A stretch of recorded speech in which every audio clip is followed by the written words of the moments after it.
Информационные итоги дня подводит программа «Новости». В студии Зураб Центроев. Здравствуйте.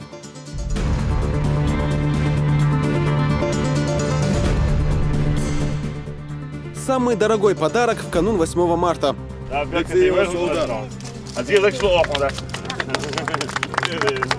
Глава Чечни вручил ключи и документы на квартиры 30 семьям. Смерть по неосторожности. В этом году погибло четверо детей, трое погибших детей по вине взрослых. Кто из участников дорожного движения стал причиной летального исхода? Пятидневные каникулы на берегу озера Кизиной-Ам.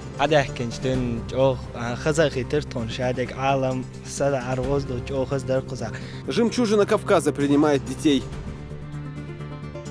Здоровая жизнь без операций и без лекарств.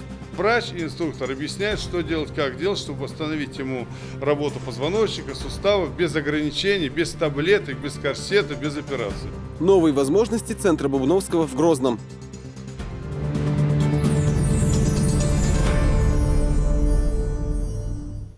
Пятница – особенный день для всей мусульманской уммы. В это время все верующие собираются для совместного богослужения. Рузбан Намаз, глава республики, совершил вместе с соратниками в мечети имени Хамзата, да будет доволен им Аллах, дядей пророка Мухаммада, да благословит его Аллах и приветствует. Проповедник Адам Шахидов рассказал о том, что действия группировки ИГ не имеют ничего общего с исламом. Видные мусульманские ученые на этом основании предложили, чтобы его называли иблисским государством. На примере жизнеописания праведного халифа Абу Бакра, да будет доволен им Аллах, богослов рассказал, что такое истинная сунна.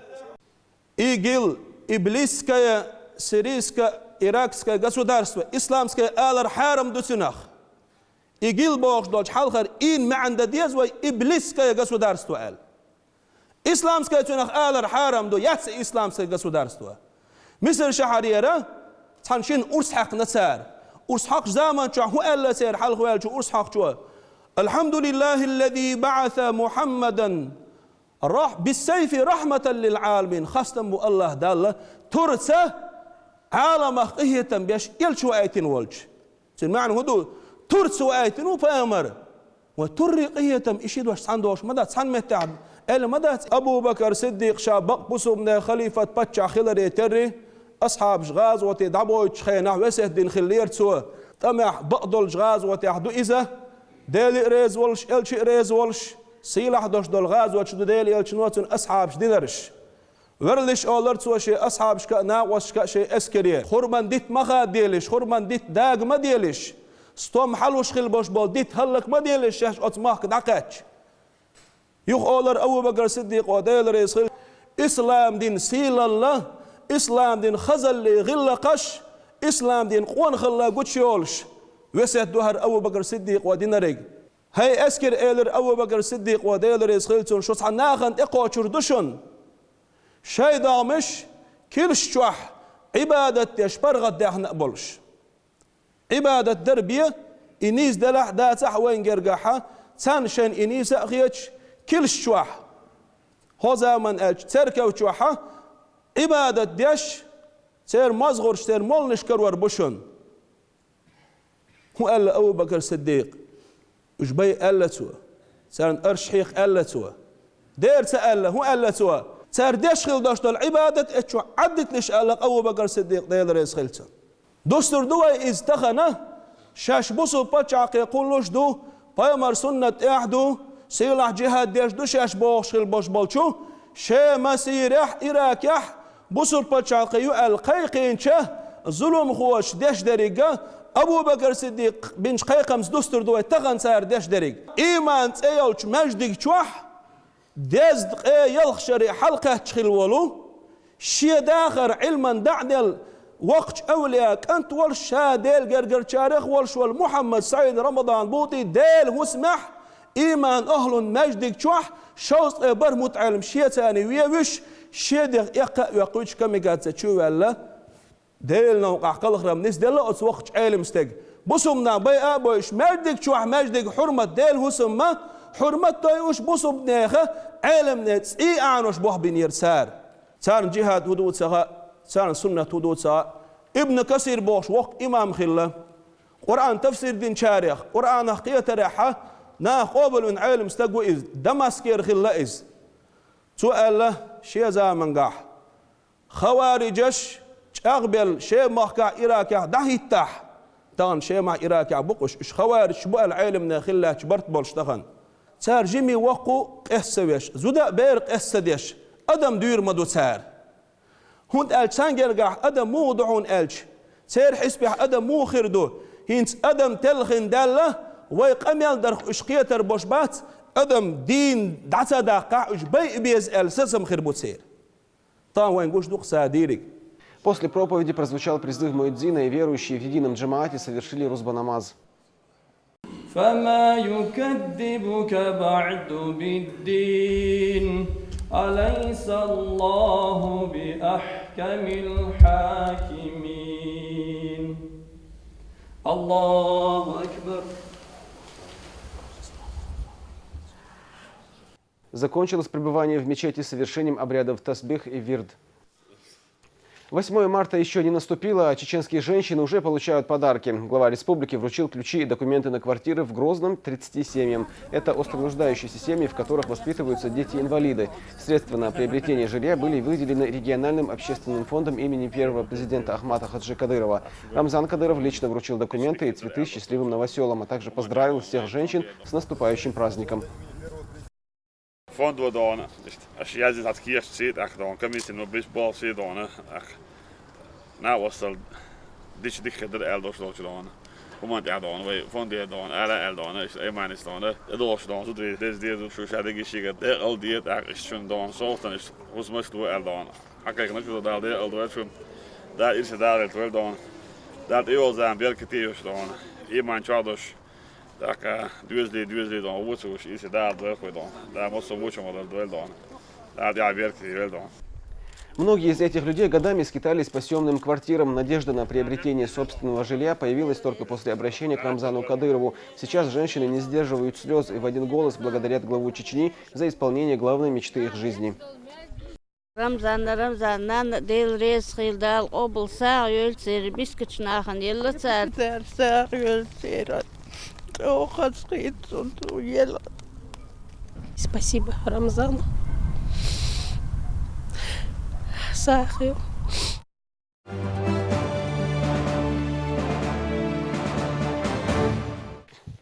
В Алирое задержаны 40 человек по подозрению в продаже и употреблении психотропных препаратов. Большинство из них – это подростки. Всех задержанных собрали в сельском доме культуры и провели разъяснительную беседу с родителями ребят.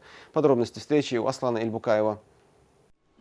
По ним и не скажешь, что они хоть как-то связаны с наркотиками или психотропными препаратами. Но все 40 ребят в возрасте от 18 до 23 лет задержаны за употребление и реализацию запрещенных в свободной продаже веществ. С их родителями сегодня встретились представители органов власти, правоохранительных органов и духовенства.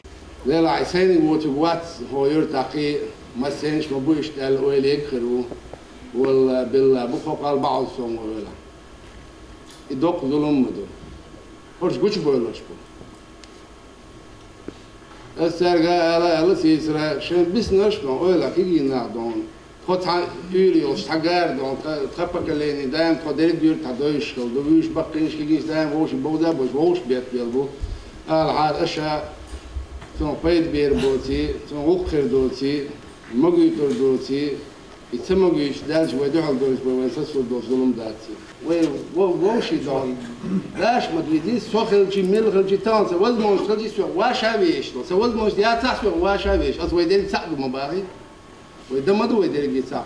Поначалу вину своих детей некоторые из родителей не признавали, но правоохранители сразу предоставили доказательства. После этого отрицать свою причастность к употреблению наркотиков не стали и сами задержанные.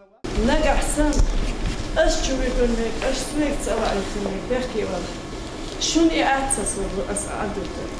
سودين قالوا شو؟ قالوا سودين. إذا ده شيء دوار $5 بخشدي، الشوالون تعلم شيء نخاون على سياق وقت على بيش ثاني كي بيش سيانا جاوش لوكشو. شو زوسون ليه زات بلش يقوز لو تعلق دون سو إيش شيخل كذا يكرد على شباب كبار. أعتقد وقتين عاش ليل شو هون يعرف وقته ما ده. هون تو سون شازس بوجي تنمرتي إيش نعم مودنا سام خل ديش داتر ولا دايش تغلط سون ديش دقي عينا مردي عينا ووشي تشبيش ووشي بيشش عين ووشي أحلى قش تعين. После профилактической беседы с родителями всех задержанных отпустили. С каждого из них взяли слово больше никогда не употреблять наркотические вещества, а родные пообещали лучше контролировать своих детей.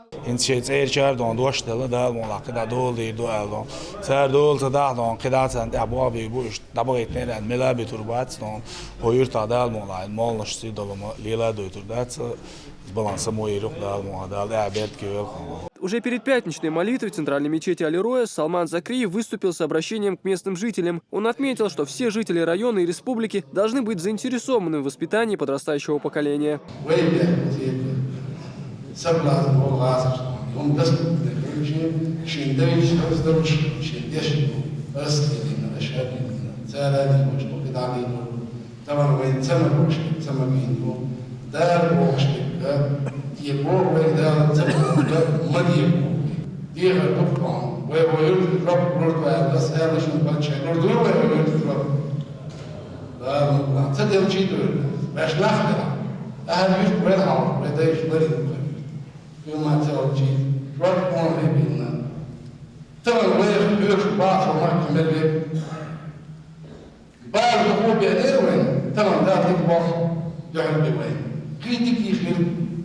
Со словами Закриева согласились все присутствующие. В свою очередь имам мечети в своей пятничной проповеди также рассказал о пророке Мухаммеде, да благословит его Аллах и приветствует, чья жизнь должна служить примером для каждого мусульманина. Асан Аль-Букаев, Султан Умаром, Зелимхан Закаев. Новости.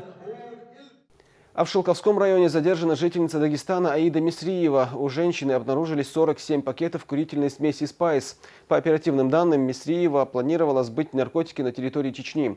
Задержанной предъявлено обвинение по 228 статье. Однако с наказанием правосудие повременит. Почему, выясняла Дагмара Касаева. Сама готовилась стать мамой, но не задумывалась о судьбах других детей. С таким случаем оперативники Шелковского района столкнулись впервые. В момент задержания у жительницы Дагестана обнаружили 47 пакетов курительной смеси «Спайс». А в день задержания Аида Мисриева ждала ребенка. Изолятор временного содержания уже на следующий день она сменила на Тарумовскую районную больницу Дагестана. Состояние больной не позволяет транспортировать. На учете не состояла, не лечилась, не наблюдалась. Поэтому такое довольно-таки грозное осложнение, поэтому опасное. Сейчас жизни Аиды Мисриевой и ее новорожденной дочери ничего не угрожает, но, возможно, хоть и не скоро, ребенка разлучат с мамой на определенный срок, тот, который определит суд. По оперативным данным, женщина планировала сбыть наркотики на территории Чеченской Республики. Ее делом уже занимается Следственный комитет. Мисриевой предъявлено обвинение по 228 статье. Я не понимаю, что это за мать и какие умыслы ее толкнули на такое чудовищное преступление, будучи самой матерью, уже, я говорю, мы ее задержали, на второй день она родила ребенка.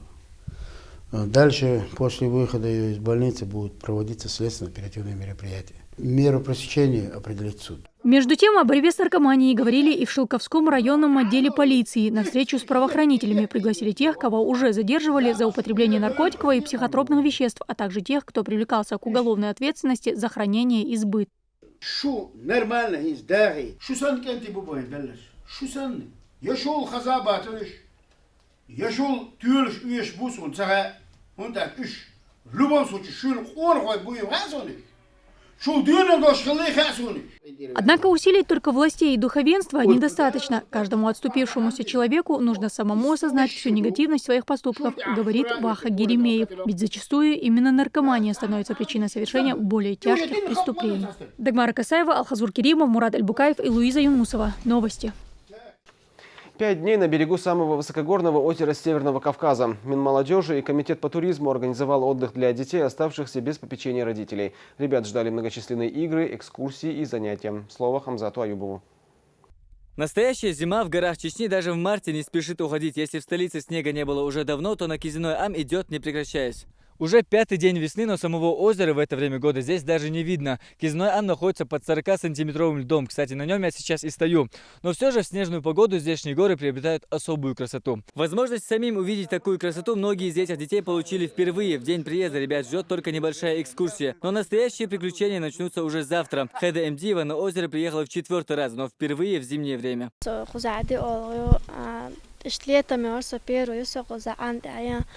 سون قزع خزخير شيلو كان قزو خلا قزع لامنش نو لامنش موندو خالو سانت على На второй день пребывания в лагере дети посетили выставку, посвященную 70-летию Великой Победы. Затем уже вместе с педагогами и организаторами обсудили нравственные ориентиры молодежи в современном обществе. Обеденный намаз ребята и взрослые также совершили вместе.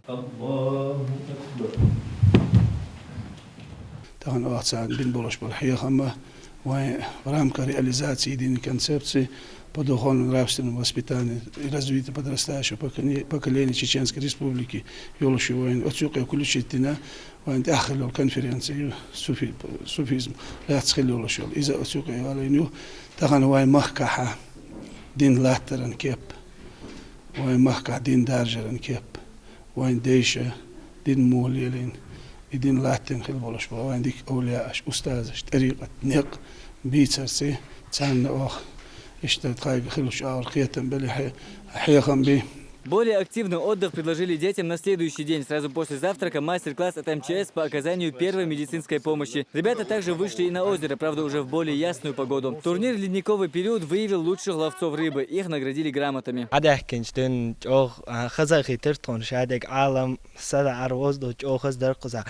Эцлакас угорхаз спортзал футбол вообще спортом заниматься. А настоящие профессионалы по ловле рыбы со льда дали подросткам мастер-класс. Впрочем, без дела не остались и девочки. Их ждали занятия хореографией.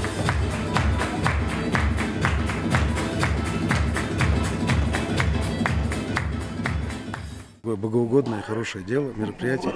И сегодня у нас большая команда экспертов, тренеров, педагогов здесь.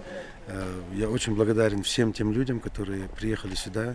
Сегодня здесь проводится и сангиром, и проводятся обучающие занятия с детьми, общение, развлекательная программа, спортивные мероприятия. Спортивно-туристический комплекс предложил ребятам различные психологические тренинги, мастер-классы по национальным танцам и занятия в спортивном зале. Эти ребята смогут между собой общаться, участвуют в круглых столах, где мы рассказываем историю нашего народа, где мы рассказываем о роли первого президента Ахмад Хаджи в становлении, возрождении нашей республики. Вот. Также у нас была выставка, посвященная Великой Победе. Утро у ребят начинается с зарядки, коллективно намаза обязательно. Я думаю, что у ребят будет много что вспомнить. В спортивно-туристическом комплексе Кизиной-Ам дети пробудут 5 дней. На торжественном закрытии лагеря отдыхающих ждет концерт с участием молодых чеченских исполнителей. Хамзат Аюбов, Муса Астамиров, Луиза Юнусова. Новости.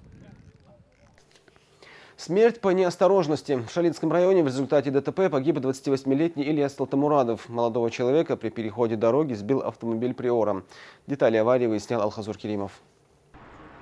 Вот тот самый злополучный перекресток. Именно здесь, на 3-м километре объездной дороги села Герменчук, накануне вечером произошло ДТП. Погибший Ильяс Талтамурадов, по имеющейся информации, переходил дорогу в неположенном месте. В результате водитель Лада Приоры не успел вовремя среагировать. Где-то в 3-4 метрах с его слов он увидел пешехода. Он притормозил, но в силу того, что и скорость движения, и состояние дорожного полотна мокрое, он совершил наезд на пешехода. Пешеход переходил с той части дороги с левой стороны направо. Переходил, и наезд произошло на полосе движения водителя Приоры.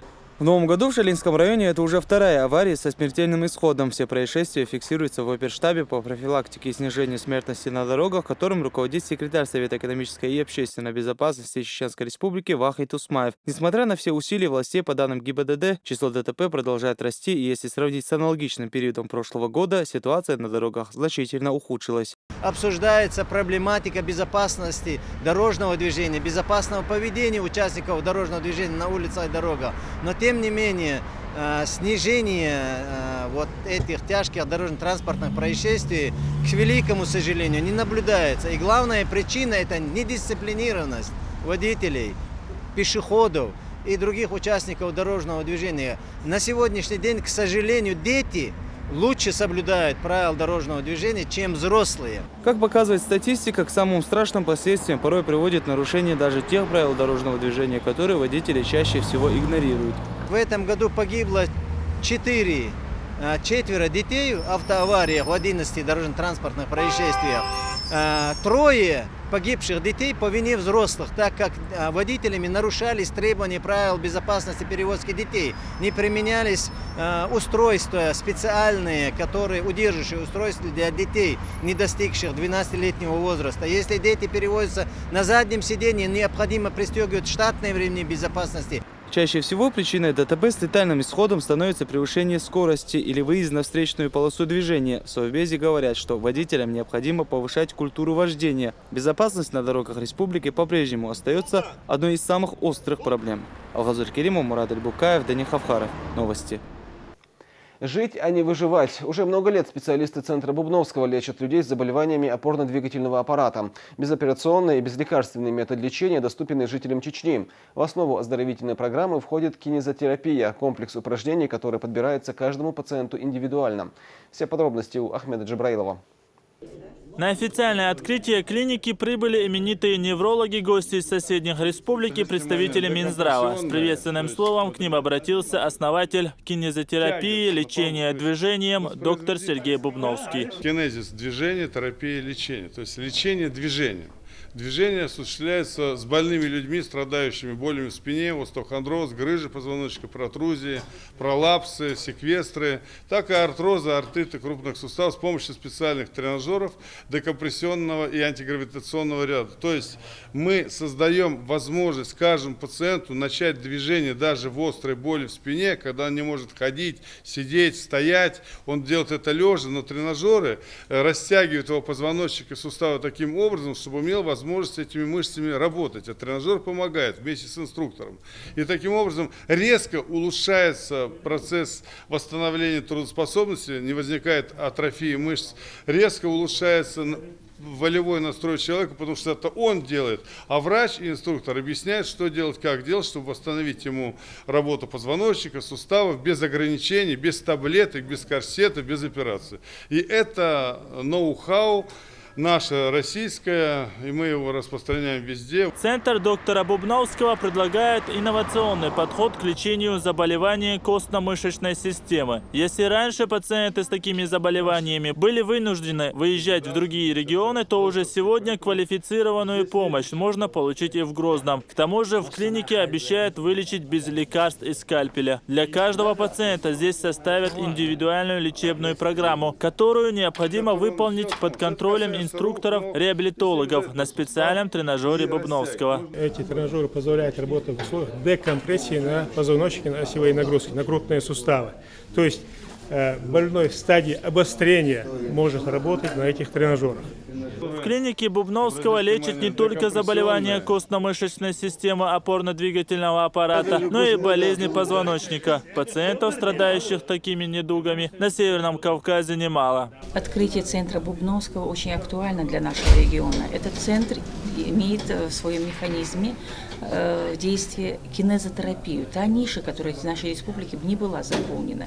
Ниша реабилитации больных с нарушениями опорно-двигательного аппарата. Очень много паралитичных больных после сосудистых заболеваний, больных после спинальных травм, различных поражений опорно-двигательного аппарата, с различными дорсопатиями, которые сегодня нуждаются в лечении по методу Бубновского. Клиника оснащена всем необходимым оборудованием для успешного лечения и реабилитации пациентов. Это просторные залы для тренировок, рассчитанные как на мужчин, так и на женщин, и бассейны, и сауны. Когда мы еще планировали строительство вот этого торгового центра, который занимает 12 тысяч квадратных метров, мы сперва посмотрели арендаторов. К нам в это время обратились вот эти работники медицинского центра Бубновского, находящиеся у нас на территории. Они хотели получить дополнительно более большое место. И при проектировке мы учитывали их требования, их, значит, задания под медицинский центр. Лечение подбирается в зависимости от сложности заболевания. Курс составляет 12 сеансов с 3-недельными перерывами. Медики говорят, что улучшение стоит ожидать уже на 2-м курсе. Ахмед Джабраилов, Таймир Хаджиев. Новости.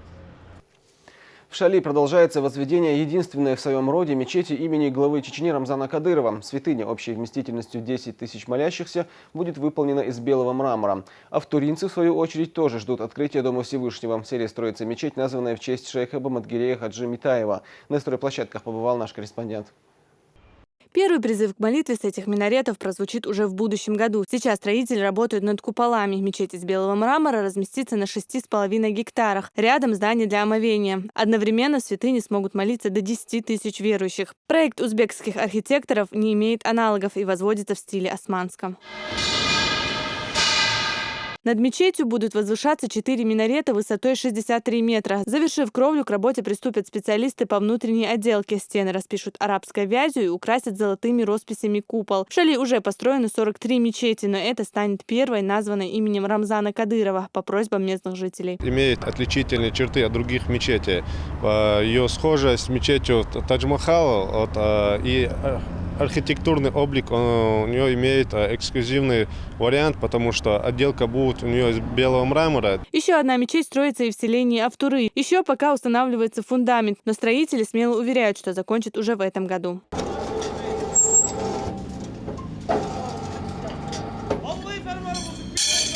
Рассчитанный на 5000 верующих дом Аллаха расположен прямо в центре села и будет носить имя устаза Баматгирей Хаджи Митаева. Рядом расположена еще одна мечеть. После открытия новой ее переделают под медресе. Розана Цамаева, Аслан Эльбукаев. Новости. Вездесущие и непобедимые. Микроскопические грибки плесени способны выживать без преувеличения в любых условиях. В этом уже убедились герои нашего следующего материала. Семья Цамаевых минувшую зиму провела в экстремальных условиях. Стены их квартиры покрыты плесенью. Долгая борьба с одним из самых древних живых организмов на Земле завершилась не в пользу владельцев жилья. Почему попытки избавиться от плесени оказались тщетной, разбиралась Луиза Батыжева. Плесенью хозяин этой квартиры борется уже 1,5 года. Жилплощадь он приобрел летом и не знал, что покупает, как говорится, кота в мешке. За обоями в сухое время грибок себя никак не проявлял. Но уже зимой началась упорная борьба. Сначала Беслан Цамаев избавлялся от пораженных участков народными средствами, а после обратился к коммунальщикам. Мне кажется, внешний вид дома все это создает. Я считаю, что там должны были быть какие-то теплоизоляция какая-то, то есть какая-то бумага, наверное, потом идет пенопласт какой-то. То есть это как бы так сделали, не знаю, кто сделал, те лучше знают. Разобраться в проблеме семьи Цамаевых приехал префект Ленинского района Шамиль Ачаров вместе с сотрудниками Домуправления. Осмотрев жилье, они сразу выявили причину образования плесени. В квартире отсутствует система вентиляции.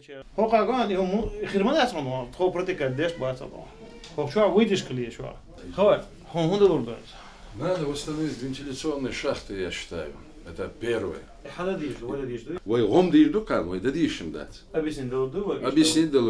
Как потом выяснилось, отсутствие вентиляции связано с самопроизвольной перепланировкой квартиры. Цамаев рассказывает, что здесь нет его вины. Изменения провел бывший хозяин жилплощади. Переустройство вообще категорически строгие нарушения. И еще сейчас. То те вытяжки, цулек нарушения, я цана кепурдона. Из-за жилищной инспекции нудона штраф то через прокуратуру, что штраф хаяка бой что даже хахачо бег будет.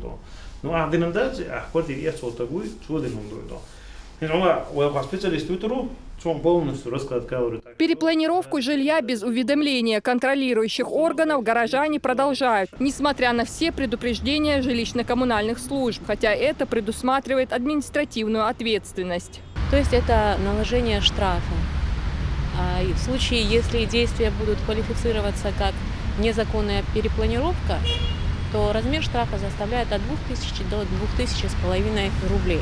Самопроизвольная планировка квартиры в случае с Цамаевым затронула не только его личное имущество. Прорастающие грибки выделяют в воздух миллионный спор, опасных для здоровья всех жильцов многоэтажки. Проникая через респираторный тракт, через дыхательные пути, вызывает такие тяжелые поражения органов дыхания, бронхиальную астму, аллергическую настроенность организма, аллергические бронхиты, риниты. Чтобы восстановить систему вентиляции, семье Цамаевых придется вернуть квартиру в первоначальное состояние. Чтобы не столкнуться с такой проблемой, сотрудники префектуры и коммунальных служб призывают жителей перед перепланировкой обращаться только к специалистам. Луиза Батыжева, Таймир Хаджиев, Дени Хавхаров. Новости.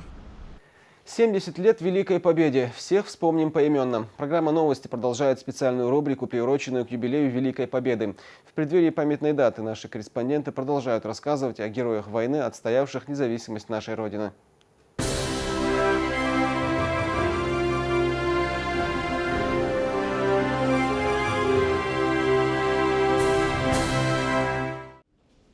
Маленький воин, 12-летний Абубакар Джургаев в 1914 году вместе с отцом Юсупом ушел воевать на фронт. Об этом некоторое время назад стало известно журналисту Олегу Джургаеву. Сегодня впервые широкой публике он рассказывает о деталях того времени. За проявленный мальчиком в Первую мировую героизм и дерзкий характер Михаил Романов наградил его Георгиевским крестом, а чуть позже подарил ему кинжал. И направил самоличным приказом первый кадетский корпус Санкт-Петербурга. Причем так условия. Он жил как дворянин в Астории. Оплачивал все это Чермоев Топа. Но публиковать, опять же, с трудом смог я, уже сочинив некоторую поэму. А зачитал я Агневцева. В то время самый модный поэт был Николай Агневцев.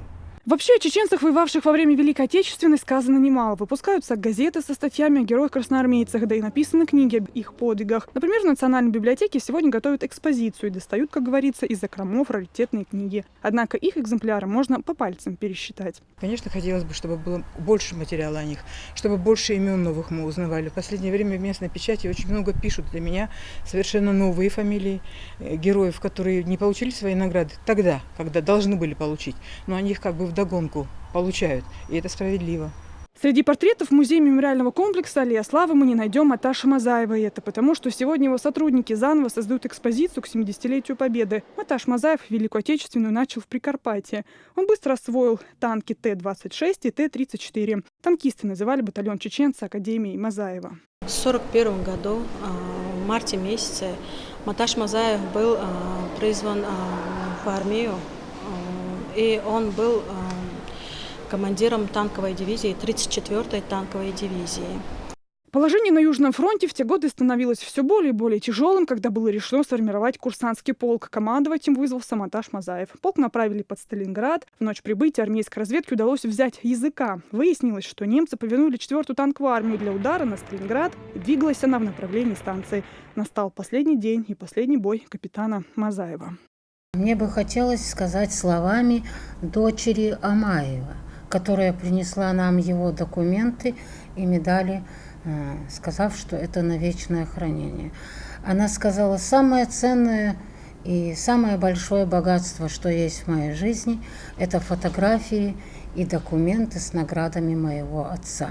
Практически по крупицам сотрудники сегодня собирают то, что в наше время представляет настоящий раритет. Например, фото или извещение о смерти. Все документы датированы в основном 40-ми годами. Сегодня Наталья перебирает и личные документы Махмуда Амаева. Он пошел на фронт снайпером, служил в 87-м гвардейском полку. Уничтожил 117 немецких солдат и офицеров. Погиб в 43-м. Казалось бы, сухая статистика.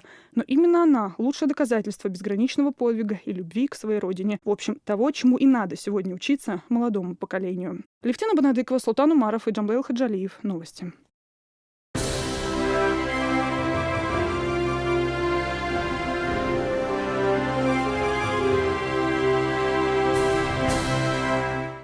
Считанные дни остаются до масштабного спортивного события. Республика готовится к международному турниру по смешанным единоборствам «Грозная битва», который проводится республиканским спортклубом «Ахмат» и состоится 14 марта в спорткомплексе «Колизей». Его спортсменов к ответственному бою готовит лично глава Чечни. Один тренировочный день в репортаже нашего корреспондента. Чем ближе 14 марта, тем насыщеннее и масштабнее становится подготовка к нему. На этот раз в спортзале собрались не только будущие участники турнира, но и спортсмены «Беркута». Основателю этого объединения Марбеку Хасиеву глава региона подарил новую футболку клуба «Ахмат». У «Беркута» большие заслуги перед Чеченской республикой, перед Россией. Поэтому сейчас новую футболку. Да.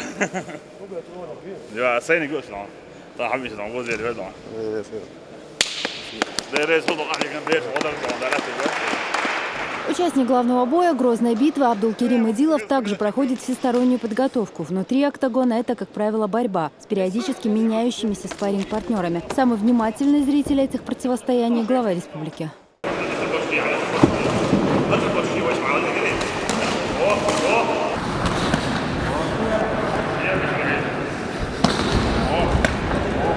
Об уровне предстоящего вечера говорит и внимание, которое проявляют к нему федеральные СМИ. Корреспондент канала «Россия» Артур Мустаев в интервью с главой республики поинтересовался, как Рамзан Кадыров тренирует бойцов.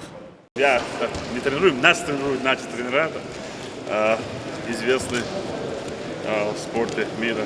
И, Сегодня у нас будет спарринг. Приехали наши братья из клуба «Беркут». Вот, наш зал, мы рады очень. Это предварительный у нас будет спарринг. Последние спарринги будут. Мы готовимся к 14 марта. Уверен, что у нас бойцы покажут хороший результат. Особенно наш Абдулкерим Эдилов. Это будет бой вечера. И сегодня он в хорошей форме, подготовлен. Я думаю, что он будет красивый бой. Вот как вы подсказываете бойцам, как вы наблюдаете за тренировкой? Вообще, вот как в жизни. Есть практика, есть теория. Вот. Каким бы боец не был, если он не думает, если он умственно не трудит, то у него не будет результатов. Я всегда подсказываю и провожу всегда жизненные примеры. Элементарно. Когда ты садишься за руль первый раз, ты плохо водишь машину. А когда ты привыкаешь, уже научился, ты вообще не думаешь ни о чем. Вот ты сидишь, разговариваешь. Вот так то же самое должно быть в бою. Не надо волноваться. Вот. Ты знаешь свои задачи, мозг должен работать, и мозг должен давать задания. Я психологически настраиваю. А так вот, тренера, которые есть здесь, вот, известные, я так еще берем в сообществе, они вот, проводят с ними и физическую подготовку, и в профессиональном направлении. А так я более психолог. На Абдулкерима Эдилова делается основная ставка. Почему? Почему с самого начала вот выбрали его как главного претендента? Абдулкерим Эдилов, он еще будучи студентом в Москве, сам добивался результатов, сам показал себя, не только там как хороший боец, как и хороший воспитанный парень из Чеченской Республики. И вот, у меня с ним сложились такие хорошие отношения, он очень такой приятный, знаете, вот, такой воспитанный. По-нашему это виллах-уллах точно парень. Вот, поэтому мне захотелось, чтобы помочь ему, чтобы он выиграл и показал на самом деле там, хорошие бои. И представлял нашу республику и наше государство России. Для этого у него есть все шансы. И то же самое вот, про других бойцов. Они все молодые, начинающие вот, в Ахмат-клубе. Вот, у них есть все шансы. И руководство клуба Ахмат во главе с Мурадом Абузейдом делает все для того, чтобы они вот, достойно там, знаете, получали, так скажем, физическую подготовку и в профессиональном направлении. И он приводит лучших тренеров в России там, и из-за пределов России. И я думаю, что в ближайшем будущем наши молодые бойцы заявят о себе как настоящий чемпион. Впрочем, глава региона проявляет внимание ко всем участникам будущего турнира. Каждому из бойцов клуба «Ахмат» у Рамзана Кадырова свой подход.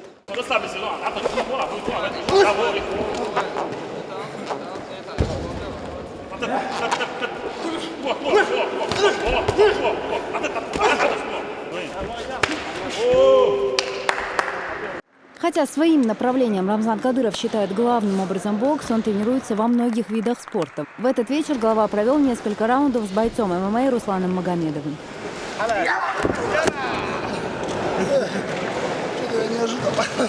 Прокомментировать главный бой предстоящего вечера главу региона попросили и журналисты канала Life News. Мы видим, как он настроен, так скажем, чтобы наше государство представлять на международных аренах. У него это получится, он сам хороший, скромный. Поэтому весь чеченский народ, даже Россия его уважает, любят. Дальнейшее общение главы региона с съемочной группой телекомпании продолжилось уже вне спортзала. Вместе с гостями и Абдулкеримом Эдиловым они посмотрели бои противника чеченского спортсмена Тиагу Монаку Тасату. Думаю, что с ним для Абдулкерима такой сложный. Для них он очень сложный, потому что он боец хороший, опыт большой и приезжает за победу. У него сейчас, так знаешь, он обязан победить по их, знаешь, так скажем, представлению. А только у него тренера выиграл, удушающе сделал, и сейчас он за тренера, за себя должен показать. Поэтому нашему господину Адилову трудно. Мы уже знаем, как с ним работать, и полностью его изучили. И для нас он никакой опасности там, со стороны профессионализма не представляет. И по духовности, там, смелость, все у нас есть. Рассказал Рамзан Кадыров и о том, какой будет грозная битва. Для того, чтобы увидеть это зрелище, в Грозный приедут именитые гости со всех уголков мира. Хотим вас первый презентовать наши футболки. Мы первый отдел, мы фонд принял решение полностью. Вот. Заказал 5000 футболок и пяточки. И это будет бесплатно раздавать всем. Зал будет одинаково одето, красиво будет организовано, открыто будет, закрыто будет красиво, как должно быть, чтобы для народа и для бойцов, которые выступают только начинающие, у нас много, там всего 15 бойцов наших выступают, для них, чтобы был стимул. И плюс мы умеем красиво организовать. Хорошее шоу. Глава Чечни также отметил, что потенциал для побед на соревнованиях любого уровня есть у многих чеченских спортсменов. Очень хороший перспективный Бибулатов, Магомед есть, Салам у нас очень хороший. Из 15, которые у нас есть, 16 обучений, я думаю, что минимум 14-100% выиграет. Но мы пригласили всех самых лучших бойцов для того, чтобы был урок для наших молодых бойцов. Самых лучших пригласили. Аза Исаева, Джамал Хаджалиев при поддержке пресс-службы главы правительства Чеченской Республики. Новости. Итоги третьего чемпионата республики по ММА среди бойцов-любителей подвели в Грозном. Турнир проходил в несколько этапов. Первый соревновательный день в спорткомплексе «Динамо» состоялся четвертьфинал, а на второй день участники оспаривали право выйти в полуфинал и финал. По окончании турнира определились имена борцов смешанного стиля, которые в дальнейшем примут участие в чемпионате СКФО. Уже завтра ребята начнут подготовку к новому старту. Турнир Джодикер, спортсмен Джодик наш бар, конкуренция Дикер. Алхамдулилlah, первый ахтахала. Угар халба, второй бойер, дик соперник. И на этом все. Хороших вам новостей. До встречи в эфире.